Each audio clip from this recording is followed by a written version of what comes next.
Good day, pag-uusapan nga natin ang magiging laban ng PLDT versus Chocomucho ngayon nga October 16, 2025. Kaya tapusin ang video dahil magpipredict tayo kung anong team mananalo at syempre schedule ng game, anong oras saan mapapanood at mga latest update.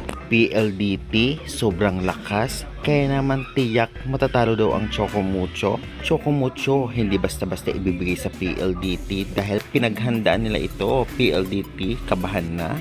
Yan lahat ang pag-uusapan sa video ito. Kaya before that guys, please naman ay nakikiusap po ako.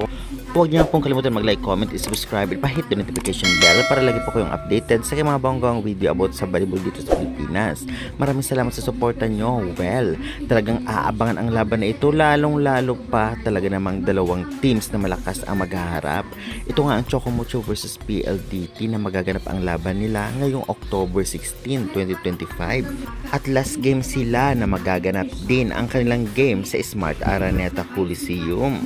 Kaya naman kaabang-abang ang magiging bakbakan sa team na ito, lalong-lalo pa sa standings nga ay sila ang nangunguna, PLDT na sarang 1 at Chocomucho na sarang 2. Kaya naman syempre kaabang-abang ang labanan na ito. Well, may mga import din ang dalawang teams na ito, ngunit makapaglaro na nga ba ang import ng Chocomucho dahil sa mga ilang issue na ipanalo man nila last game ang laban nila, ngunit malay natin ngayon ay hindi sila pagbigyan ng PLDT, lalong-lalo pa napakalakas ng PLDT ngayon na kahit walang import ay kaya makipagsabayan. Kaya syempre dapat lang makapaglaro na ang import ng Chocomucho para maitulong o malaki ang maitutulong nito sa team na CMFT dahil sa blockings at sa opensa-depensa talagang mas lamang ang PLDT kung ibabasihan natin ang kanilang mga laro.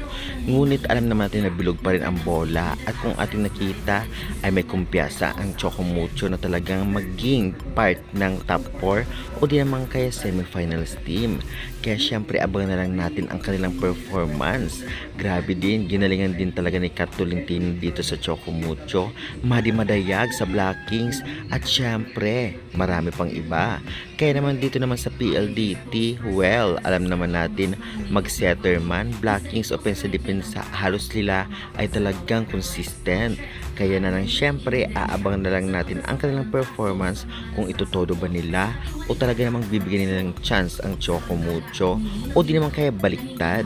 Well, syempre bilog ang bola at talaga namang abangan lang natin ang kanilang performance kung talagang magpapasabog ba ang every team o di naman kaya napakadaling matapos ng game. Sa tingin nyo guys, anong team kaya ang magwawagi?